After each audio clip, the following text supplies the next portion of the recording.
Hello నమస్తే, నేను journalist Srinivas. ఈరోజు న్యూస్ అనాలిసిస్లో ముందుగా ఆంధ్రప్రభ పేపర్లో చూద్దాం. బీసీ రిజర్వేషన్లపై ఆర్డినెన్స్ అట రాష్ట్ర కేబినెట్ నిన్న పచ్చ జెండా ఊపిందట. ఈ పచ్చ జెండా కథ మళ్ళీ ఎర్ర జెండా ఊపే కథకు నాంది పలికింది. దాంట్లో డౌటే లేదు. ఇది బీసీలని మరొకసారి మోసం చేయటం. మీరు పచ్చ జెండా ఊపేటప్పుడే మీకు తెలుసు ఈ పచ్చ జెండా ముందుకు పోయే జెండా కాదు, మళ్ళీ ముందు ఎర్ర జెండా ఉందని తెలిసి కూడా మీరు చేస్తాను. ఎందుకు చేస్తానంటే కామారెడ్డి డిక్లరేషన్ పేరుతోనే హామీ ఇచ్చారు. కేసీఆర్ 23% తగ్గించిండు బీసీలకి చట్టసభల స్థానిక సంస్థల్లో ఉన్న రిజర్వేషన్లు. మేము వస్తే 42% ఇస్తాం అని చెప్పి ఓట్లు వేయించుకోవడానికి చెప్పారు. ఇప్పుడు ఏం చేస్తున్నారు? అసెంబ్లీలో బిల్ పాస్ చేశారు. 42% స్థానిక ఎన్నికలలో మా రాష్ట్రంలో బీసీలకు అవకాశం కల్పించడానికి మా తెలంగాణ అసెంబ్లీ ఏకగ్రీవంగా తీర్మానం చేసింది. దీని బిల్ పాస్ చేస్తున్నాం, మీరు దీనికి ఆమోదం తెలపడానికి కేంద్రానికి పంపారు. ఇది కేంద్రంలో చట్టం కావాలి. కేంద్రానికి బిల్లు అయితే పంపారు కానీ ఆ బిల్లు పైన ఫాలో అప్ లేదు, మళ్ళీ పోయి అడిగినోడు లేడు. ఇక అడగకుండా ఇది అయ్యే పని కాదు, మళ్ళీ బీసీలు మనం మోసం చేసినట్టయితే ఎన్నికలకి డైరెక్ట్గా పోతే బిల్లు పంపినాం కాబట్టి ఫస్ట్ అనుకున్నారు మేము బిల్లు పంపినాం కేంద్రం పంపలేదని చెప్పొచ్చు, ఎన్నికలకు పోవచ్చు పాత పద్ధతుల రిజర్వేషన్ 23తోని. ఏంది అంటే మేము కేంద్రానికి బిల్లు పంపినా వాళ్ళు ఇవ్వట్లేదని చెప్పొచ్చు అనుకున్నాం. బీజేపీ ఏం చేసింది? జనగణనతో పాటు కులగణన కూడా చేస్తామని వాళ్ళు చెప్పారు. అప్పుడు అక్కడ ఎండ్ కార్డు పడదు. ఇక ఈ స్కోప్ లేదు వీళ్ళు అంటానికి, ఎందుకంటే బీజేపీ కులగణన చేస్తారంటుంది కదా దేశవ్యాప్తంగా. కాబట్టి అది అయ్యాక పెడతారేమో అని వాళ్ళు ఒక వెర్షన్ తీసుకుంటారు. కాబట్టి ఇప్పుడు మనం ఏం చేయాలి అని చెప్పి కొద్ది రోజులు అటు మల్లగల్లాలు ఇటు మల్ల సీతక్క పొంగులేటి శ్రీనివాసరెడ్డి గారు లాంటి వాళ్ళు లీకులు ఇచ్చారు. ఎన్నికలు పెడతాం తొందరలో, జూన్ ఆఖరిలో నోటిఫికేషన్ వద్దు, జూలై ఫస్ట్ వీక్లో ఎన్నికలు ఉంటాయి, పార్టీ పరంగా రిజర్వేషన్లతోని రకరకాలుగా చెప్పారు. దానిపైన ప్రజల్లో వ్యతిరేకత వచ్చింది. వచ్చిన తర్వాత ఇప్పుడు ఏం చేస్తారంటే ఇది మన మెడక చుట్టుకుంటుంటుంది, ఎటుపోదు. కాబట్టి 42% రిజర్వేషన్లకు మేము కట్టుబడి ఉన్నామని నిన్న క్యాబినెట్లో ఆర్డినెన్స్ తెస్తామని క్యాబినెట్లో ఆమోదం తెలిపారు. ఈ ఆర్డినెన్స్ ఏంది? ఆర్డినెన్స్తో నిజంగానే రిజర్వేషన్లు నిలుస్తాయా? నిలిచే అవకాశం ఉందా? 100కి 100% లేదు. అది అందరికీ తెలిసిందే. అక్కడ కూర్చొని ఆర్డినెన్స్ చేస్తా అని తీర్మానం చేసిన క్యాబినెట్ సభ్యులకు కూడా తెలుసు. పచ్చ జెండా ఊపిన వాళ్ళకి తెలుసు ఇది ఎర్ర జెండా కోసమే పచ్చ జెండా తప్ప ఈ పచ్చ జెండాలో పసలేదని. అయినా మళ్ళొకసారి బీసీల మోహం చేస్తుంది. ఎందుకు చేస్తారు? ఈ ఇనిషియేషన్ ఏదో కేంద్రం పైన ఒత్తిడి తేండి. మేము బిల్ పాస్ చేసినా తమిళనాడులో ఏ రకంగా అయితే 69% రిజర్వేషన్ వరకు ఉందో, సీలింగ్ లేదో 50కి, అది మాకు కూడా వెసులుబాటు కల్పించడానికి పొండి. పోతే ఏమైందంటే ఈ స్థానిక సంస్థల్లో రిజర్వేషనే కాక రేపు ఎస్సీ ఎస్టీ బీసీ మైనార్టీలు విద్యా ఉద్యోగాలలో కూడా 50% సీలింగ్ని ఎత్తేయండి, బీసీలు 56% ఉన్నగాడు మాకు కూడా 56% వాటిలలో కూడా విద్యా ఉద్యోగాల్లో రిజర్వేషన్లు ఇవ్వండి, స్థానిక సంస్థల్లో కూడా ఇవ్వండి అని అంటే వీళ్ళ కుర్చీలు ఉండవు. ఇదన్నమాట బాధ. ఆగిద్దా? విద్యా ఉద్యోగాలు స్థానిక సంస్థలతో ఆగుతారా? సీలింగ్ ఎత్తేస్తే ముఖ్యమంత్రి సీటుకు కూడా ఎసరవుతుంది. కాబట్టి ఇలా బాధ అంతా ఏంటంటే ఇచ్చినట్టు నటించాలి, ఇవ్వద్దు అనే కోణం తప్ప దీంట్లో ఈ ఆర్డినెన్స్లో అర్థం లేని ఆర్డినెన్స్. ఇది నిలబడే ఆర్డినెన్స్ కాదు. పార్లమెంట్లో చట్టం చేస్తే తప్ప ఇది నిలబడదు, ఇది కోర్టులు కొట్టేస్తాయి, దాంట్లో డౌటే లేదు. ఇది మోసం. స్థానిక సంస్థల ఎన్నికల్లో బీసీలకి 42% రిజర్వేషన్లు అమలు తర్వాతే స్థానిక ఎన్నికలు. 2018 పంచాయతీరాజ్ చట్ట సవరణకు ఆమోదం. మంత్రిమండలి భేటీకి ఏజీని పిలిపించిన ప్రభుత్వం న్యాయపరమైన చిక్కులు తలెత్తకుండా సలహాలు తీసుకున్న రాష్ట్ర ప్రభుత్వం. ఈ ఏడాది చెరువులు కుంటల్లో 82 కోట్ల చేపపిల్లలకు నిర్ణయం. ఇది ఎందుకు నేను మోసం అంటున్నానంటే, ఇది ఎందుకు పచ్చ జెండా కాదు ఎర్ర జెండా అంటున్నానంటే, ఈ మాత్రం క్యాబినెట్లో కూర్చొని ఆర్డినెన్స్ చేస్తే ఎన్నికల్లో పెట్టుకోవచ్చు, లేదా 2018 పంచాయతీరాజ్ చట్టాన్ని సవరణ చేస్తే రిజర్వేషను 42% ఇవ్వచ్చు అనుకున్నాక అసెంబ్లీలో తీర్మానం ఎందుకు? దాన్ని ప్రభుత్వానికి కేంద్రానికి ఎందుకు పంపాలి? కేంద్ర ప్రభుత్వానికి అవసరమే లేదు కదా, ఎన్న అయిపోద్ది కదా. ఆ నాటకం ఏంది, ఇదేంది? అది నాటకమా, ఇది నాటకమా? అంటే ఇక్కడ మనం కూర్చొని చేస్తే కాదు కాబట్టే, మన పంచాయతీరాజ్ చట్టానికి సవరణ చేసి రిజర్వేషన్లు ఇవ్వలేం కాబట్టి, అది చెల్లుబాటు కాదు కాబట్టి మీరు కేంద్రానికి బిల్ పాస్ చేసి పంపారు. ఇవాళ మళ్ళా లేదు ఆ బిల్లు అట్లా ఉంటుందిలే కానీ మేము ఏదో నటిస్తామంటే ఎవరిని పిచ్చివాళ్ళు చేస్తారు? మీరు ఎవరి చెవిలో పువ్వు పెడతారు? అంటే ఇది ముమ్మాటికి నిలిచేది కాదు, అది ప్రభుత్వమే ఇండైరెక్ట్గా ఒప్పుకుంది.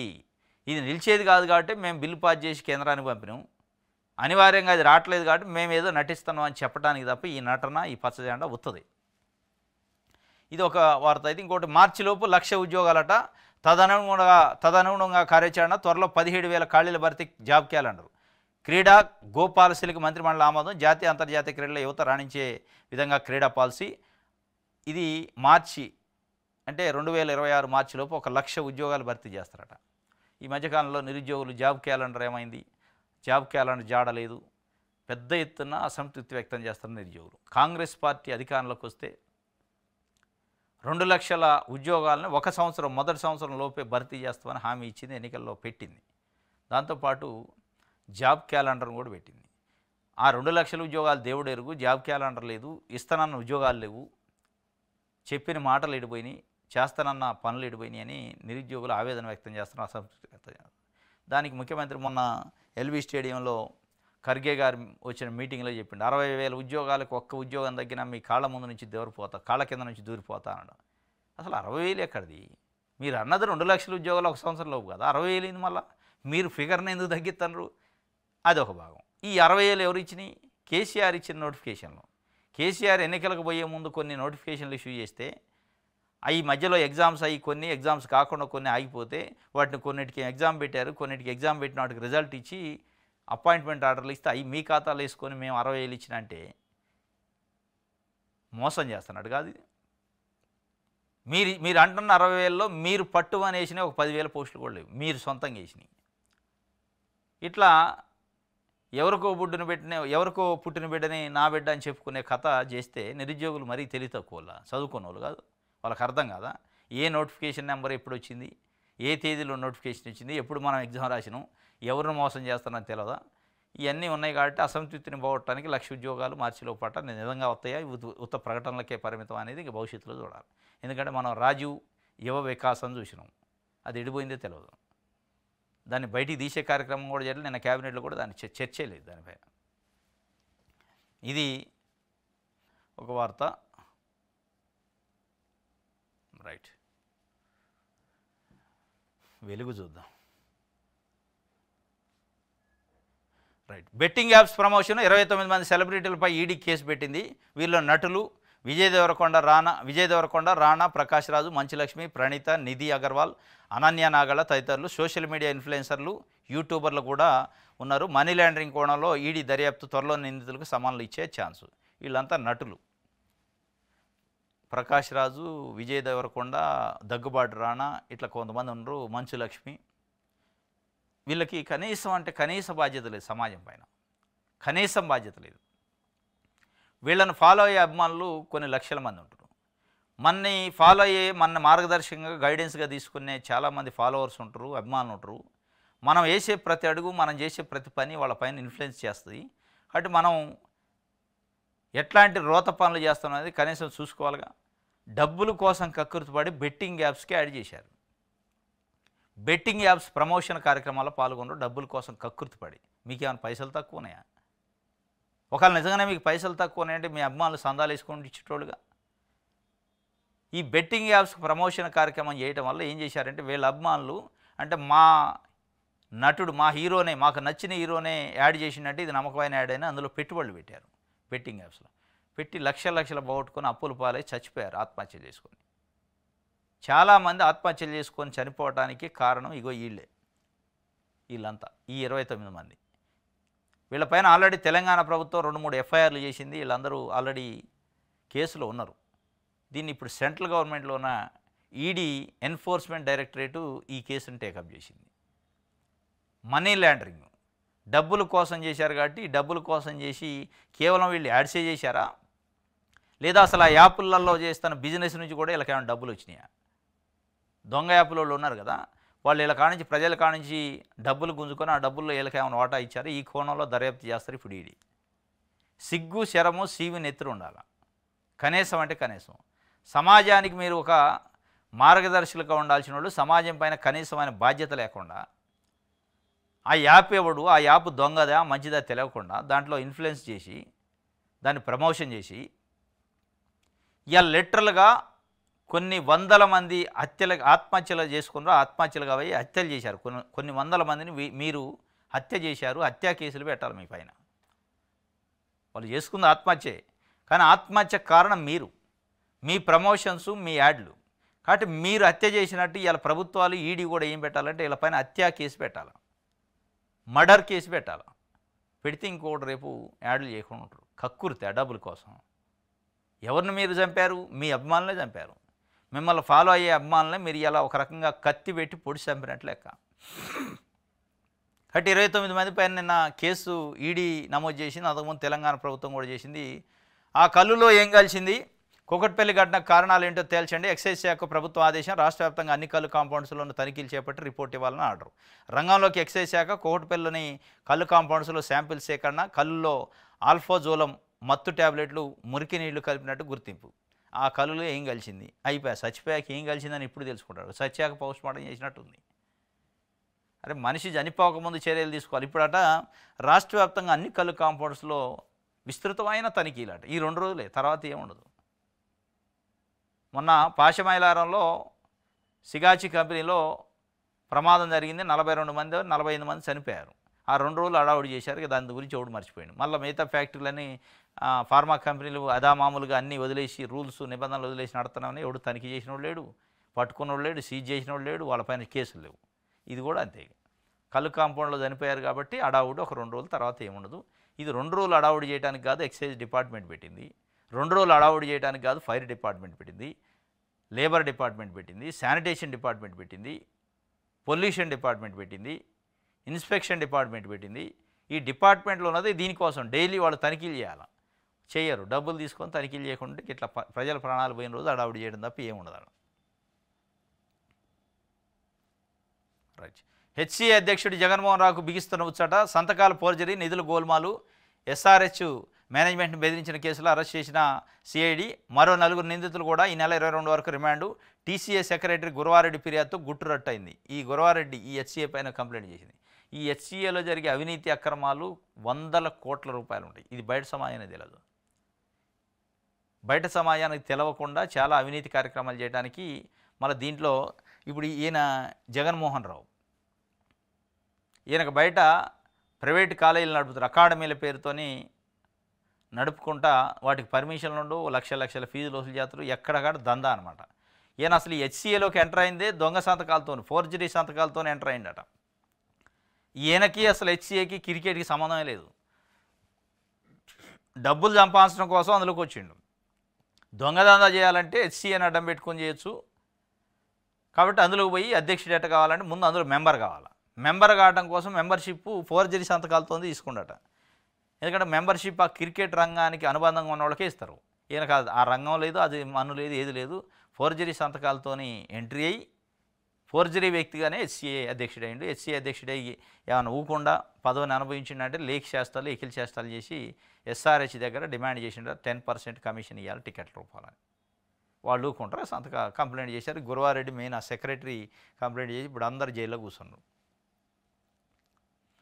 ఈ క్రికెట్ల కోసం, ఈ ఐపీఎల్ మ్యాచ్ల కోసం మనోళ్ళు సెలవులు పెట్టి బళ్ళు బంద్ చేసి, కాలేజీలు బంద్ చేసి చూస్తూ ఉంటారు. ఎగబడి ఈ దొంగల కోసం, ఈ దొంగలు చేసే అవినీతి అక్రమాల కోసం మనోళ్ళు పోయి ఐపీఎల్ మ్యాచ్ ఇవ్వాలా, మస్తుంది ఇవాళ ఫైనలు, ఇవాళ తప్పనిసరిగా ఉండాలి, అందరూ సెలవులు పెట్టాలా. వాళ్ళు చేసే దొంగ కథలు చూశాకైనా ఐపీఎల్ నిషేధించాలా. వాళ్ళు చూడొద్దు, మనమే చూడకుంటుంటే అయిపోయి ఏం కొంపలు మునుగుతున్నాయి అందులో. వీళ్ళ కోసమే ఐపీఎల్ మ్యాచ్ మొత్తం బిజినెస్, పెద్ద దోపిడీ బిజినెస్. అదొక పెద్ద కుంభకోణం. ఆ కుంభకోణం చేసేటోళ్ళ కోసం మనం అందరం జైలు కొట్టి, చప్పట్లు కొట్టి, ఏళ్ళేసి, డబ్బులు దండగ పెట్టుకొని కొంతమంది గుండెపోట్లు చచ్చిపోయి ఏందో ఆడ మునిగిపోయినట్టు చేస్తూ ఉంటారు.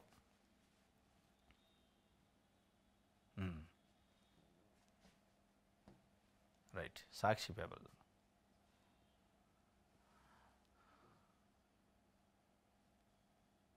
రైట్. దేశపటంలో తెలంగాణను తొలగిస్తారా? తప్పుపట్టిన కేటీఆర్ బీజేపీ క్షమాపణకు డిమాండ్. దేశపటంలో తెలంగాణ అనే రాష్ట్రాన్ని లేకుండా ఇంతకంటే అవమానం ఉంటుందా? మరి బీజేపీ ఏపీ అధ్యక్షుడు కొత్తగా ఎన్నికైన మాధవ్ ఆ అధ్యక్ష బాధ్యతలు స్వీకరించాక నారా లోకేష్ గారిని కలిసిండడు. కలిసిన సందర్భంలో ఆయనకు ఒకటి ఏదో బహుకరణ గుర్తింపు కోసం ఇచ్చిండు ఒక పటం, భారతదేశ పటం. ఆ భారతదేశ పటంలో తెలంగాణ అనే రాష్ట్రాన్ని లేకుండా చేసి ఉమ్మడి ఏపీగా చిత్రీకరించారట. కనీసం రాష్ట్ర అధ్యక్షుడు మీరు బాధ్యత గల పోస్టులో ఉన్నారు, చూసుకోవాలి. కనీసం కిందోళ్ళు ఒకళ్ళ మీ మీ మనుషులు పిఏలు గిఏలో చూసుకొని మీరు ఇచ్చే ముందని చూసుకోవాలా.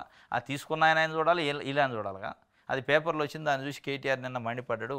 వాస్తవంగా తెలంగాణ ఆత్మగౌరవం పైన దాడేది, తెలిసి చేసినా తెలవక చేసిన నిర్లక్ష్యం అనమాట. ఫీజులపై జూన్లోగా నిర్ణయం తీసుకోలేరా? ఏటా ఏదో ప్రసరణలో మారిందంటూ హైకోర్టు వ్యాఖ్య. ఫీజు పెంపు కోరుతూ ఇంజనీరింగ్ కాలేజీ పిటిషన్లపై విచారణ. టీఏఎఫ్ఆర్సీ తీరుపై అసంతృప్తి. నేడు మధ్యంతర ఉత్తర్వులు ఇస్తామని వెల్లడి. అయిపోయాక సిబిఐటి గ్రీన్ సిగ్నల్ కూడా ఇచ్చారట. ఈ మధ్యకాలంలో తెలంగాణ ముఖ్యమంత్రి రేవంత్ రెడ్డి గారు సీరియస్ అయినట్టుగా ఫీజులు మీ ఇష్టం వచ్చినట్టు మీకు నచ్చినట్టు పెంచుకుంటారా, తాట తీస్తా తోలు తీస్తా క్రిమినల్ కేసులు పెడతా అని చెప్పి జీవో నెంబర్ 26 అనుకుంటా ఒకటి చేశారు. ఫీజులు ఈ సంవత్సరం పెంచడం లేదు, పాత ఫీజులతోనే కౌన్సిలింగ్ చేయండి అన్నారు. కౌన్సిలింగ్ వెబ్ కౌన్సిలింగ్లు వెబ్ ఆప్షన్స్ అన్నీ పెట్టుకున్నారు. అయిపోయాక వీళ్ళు ఆ జీవోని కొట్టేయండి అని కోర్టుకు పోయారు. ప్రైవేట్ ఇంజనీరింగ్ కాలేజ్ వీళ్ళు తక్కువ దందా చేయడానికే ఉన్నాయి, చదువు చెప్పడానికో లేకపోతే సర్వీస్ చేయడానికి లేవు. ట్రస్టుల పేరుతోని సొసైటీల పేరుతోని ఇంజనీరింగ్ కాలేజీలు ఏర్పడతాయి. వాళ్ళు చేసేది ట్రస్టు కాదు, ట్రస్టీషిప్ ఉండదు, సొసైటీషిప్ ఉండదు. ఆడ మొత్తం లాభాల కోసం సీట్లు అమ్ముకొని వ్యాపారాలు చేసేటోళ్ళు వాళ్ళేం ఉట్టికొన్నారు. ఇక జీవో చేస్తే జీవో పైన గవర్నమెంట్ జీవో పైన కోర్టుకు పోయారు. కోర్టు అడిగిందట ఎందుకు ఫీజులు నిర్ణయించలేదని. దానిపైన ఇవాళ మధ్యంతర ఉత్తర్వులు ఇస్తారట. సిబిఐటికి ఆల్రెడీ ఇచ్చింది, మీరు పెంచుకోవచ్చు మీ ఇష్టం వచ్చినట్టని. కోర్టు ఏదో కొంత ఫిగర్తో పోయారు, ఆ ఫిగర్ పెంచుకోవచ్చు అని చెప్పి. ఇప్పుడు ప్రభుత్వం నిమిత్తం మాత్రం అయితే ప్రభుత్వం నిజంగానే ఈ స్టేట్మెంట్లకి ప్రభుత్వం చేసే పనులకి పొంతనుంటే ఫీజులు పెంపు ఒక భాగం అయితే అసలు వాళ్ళు రికార్డ్స్ ఏంది, ఏ ఫ్యాకల్టీ పనిచేస్తున్నారు, ఎంతమంది విద్యార్థులు ఉండరు, వాళ్ళు చెప్పే రికార్డులలో చూపించే విద్యార్థులు ఆడ చదువుతున్నారా లేదా, రికార్డులో చూపించే ఫ్యాకల్టీ ఆడ పనిచేస్తున్నారా లేదా, వాళ్ళు ఇస్తున్న జీతాలు నిజమైన జీతాలా అని తనిఖీలు చేసే అధికారం మీకు ఉంటుందిగా. కోర్టు అంటే జీవోను కొట్టేయచ్చు. ఈ తనిఖీలు చేసే అధికారం మీకు ఉన్నాక మీరు దాన్ని గాలికి వదిలేసి వాళ్ళకి ఇష్టం వచ్చినట్టు వాళ్ళు ఇలా ఇంజనీరింగ్ కాలేజ్ యాజమాన్యాలు ప్రభుత్వం పైన ఇన్ఫ్లుయెన్స్ చేసే స్థాయికి పెంచారు ప్రభుత్వ యంత్రాంగం. ఎక్కడికక్కడికే ప్రైవేటు ఇంజనీరింగ్ కాలేజీలని ఒత్తిపాడైతే మళ్ళీ కోర్టుకు పోతాడు. కానీ మీరే ఒత్తేయరు ఎందుకు? మీకు మీ రాజకీయ నాయకుల కాలేజీలో ఎక్కువ ఉన్నాయి కదా, అందులో కోర్టుకు పోయి జీవో కొట్టేపిస్తారు. జీవో ఒకవేళ కొట్టేస్తుంది, ఫీజులు పెంచుతారు. కానీ ఫీజులు పెంచిన దాన్ని నిజంగా ఆ ఫీజులు పెంచిన రేంజ్లో అక్కడ వస్తువులు ఉన్నాయా, ఫ్యాకల్టీకి జీతాలు ఇస్తారా, విద్యార్థులు ఉండరా, అన్ని కఠినమైన నిబంధనలు పాటించాలని పెడితే ఒక్కడ కదులుతాడా? మళ్ళీ వీళ్ళు చేయరు, అది కాదు. మొత్తానికైతే ఎందుకు నిర్ణయం తీసుకోలేదని కోర్టు అడిగింది. ఇలా ఇంటరీమ్ రిలీఫ్ వాళ్ళకి ఇస్తుంది, అయిపోయింది, ఫీజులు పెంచుకుంటారు.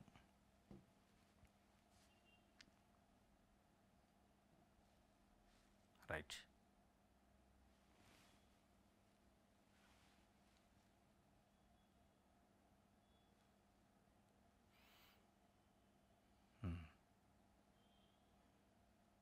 బీసీ భూమి దారాదత్తం అంటే పెద్దల చేతుల్లోకి 500 కోట్ల స్థలం.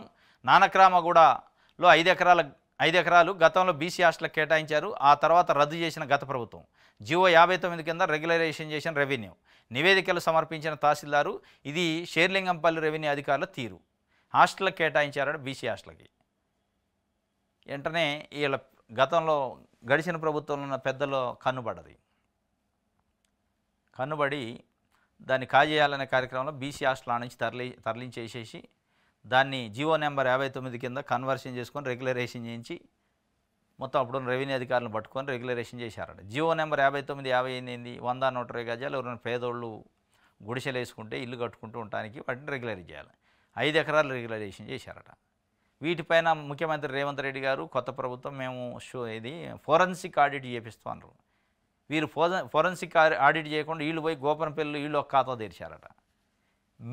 మేమే ఏమైనా తక్కువ మీకంటే అని చెప్పి వాళ్ళు ఒక 9,000 కోట్ల రూపాయల భూదందాకి తెరలైపోయారట.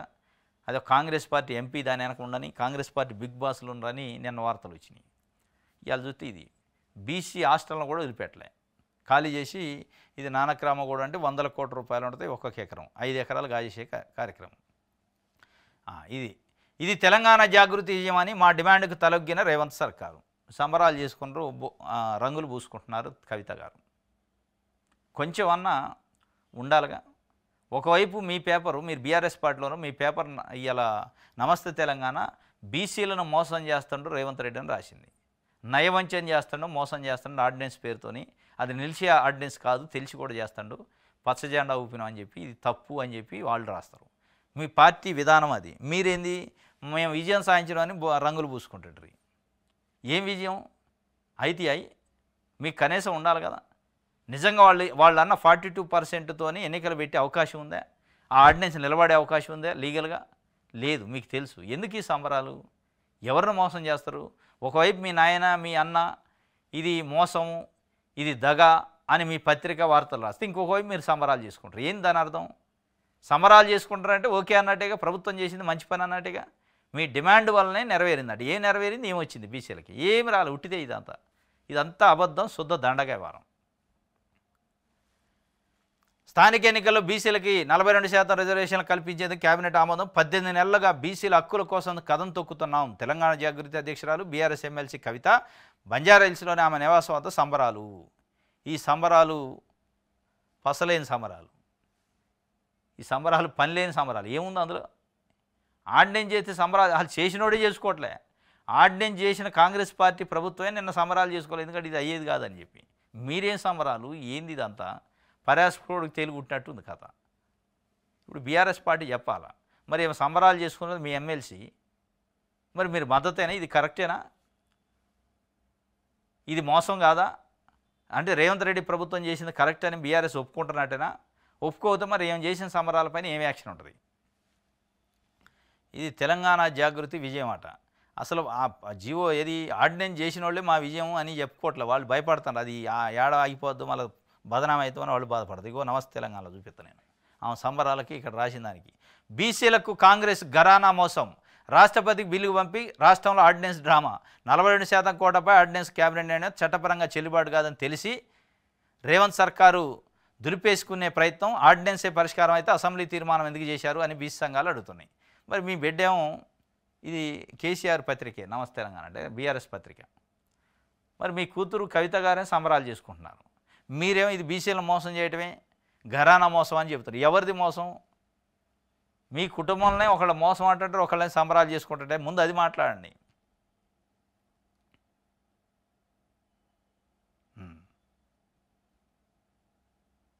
ఇందరం ఇళ్ళు మాకెందుకు ఇయ్యరు అని చెప్పి ఓట్లు వేయడానికి తప్ప పథకాలకు మేము పనికిరామా? ఇల్లెందు కాంగ్రెస్ ఎమ్మెల్యే కోరం కానకయ్య కాన్వేను అడ్డుకొని ప్రశ్నల వర్షం కురిపించిన గిరిజన మహిళలు. బయ్యారం మండలం బాలాజీపేట శోకలా తండాల నిరసన శాఖ. నాకు అన్యాయమే, ఎమ్మెల్యే కాళ్ళు మొక్కిన కాంగ్రెస్ కార్యకర్త. నాకు అన్యాయమే జరిగిందని చెప్పి అడుగుతున్నాడు. మరి ఆయన ఏం చేస్తారు? ప్రభుత్వం అయినప్పుడు ప్రభుత్వం పాలసీ కరెక్ట్ లేదు. నియోజకవర్గానికి ఒక 3,500 ఇల్లు ఇచ్చారు. ఒక 7,000 8,000 ఇస్తే కనీసం ఈ బాధ ఉండకపోయింది. ఎక్కడక్కడ ఎమ్మెల్యేలు కాన్స్టిట్యున్సీలు పోవాలంటే భయపడే పరిస్థితి. వాంటింగ్ ఎక్కువ ఉంది, ఇల్లే తక్కువ ఇచ్చారు. ఇగో బీజేపీ మ్యాప్లో తెలంగాణ లేదని ఇందాక ఇచ్చినాం కదా, నారా లోకేష్ గారికి ఇస్తాడు ఆయన. బీజేపీ ఏపీ చీఫ్ మాధవ్ ఇచ్చే దాంట్లో తెలంగాణ లేదు, ఏపీ ఉంది. ఉమ్మడి ఏపీ మ్యాప్ పెట్టారు.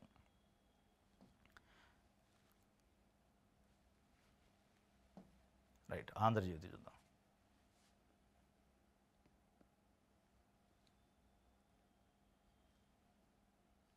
సీలింగ్ తీసేసి రిజర్వేషన్ల పెంపు. పంచాయతీరాజ్ చట్టానికి సవరణ చేయనన్న ప్రభుత్వం.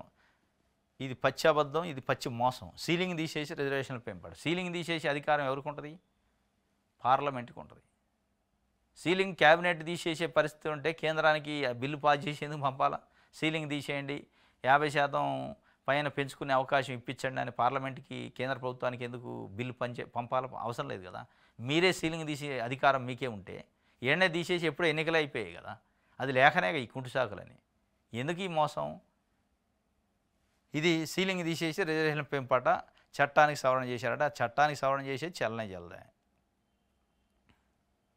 లంచం తీసుకుంటూ పట్టుబడ్డారట. Deputy collector arrest. ఏసీబీ వల్ల నిమ్జి అధికారులు సేకరించిన భూమికి పరిహారం ఇచ్చేందుకు రైతుల నుంచి 5 లక్షల లంచం డిమాండ్.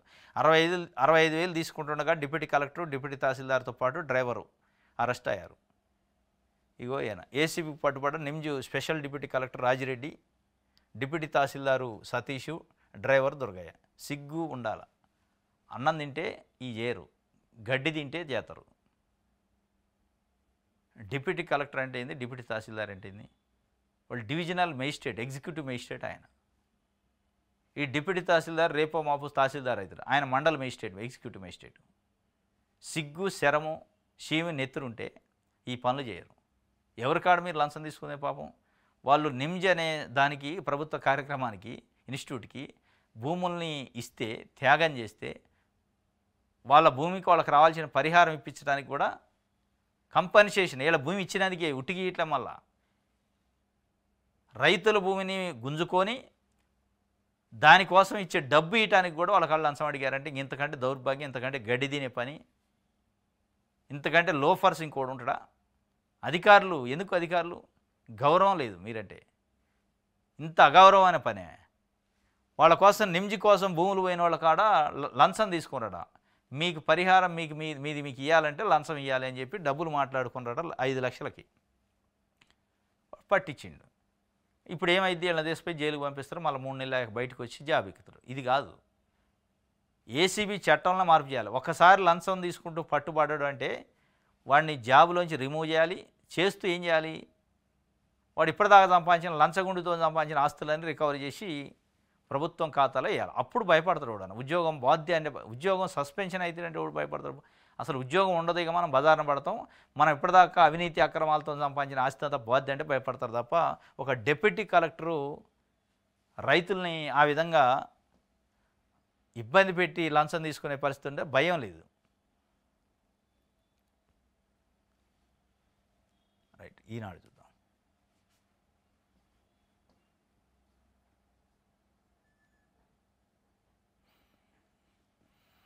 రైట్,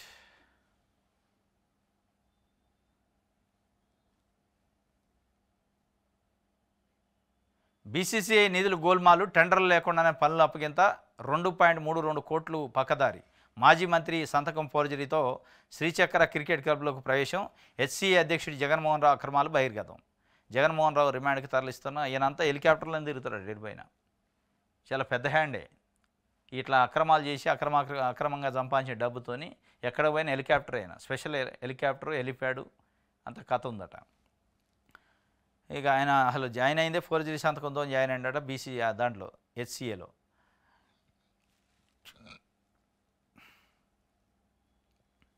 రైట్, ఇది ఈనాడు. ఇది ఈరోజు న్యూస్ ఛానల్స్. రేపు తాజా వార్తలతో తిరిగి కలుసుకున్నాం. Thank you.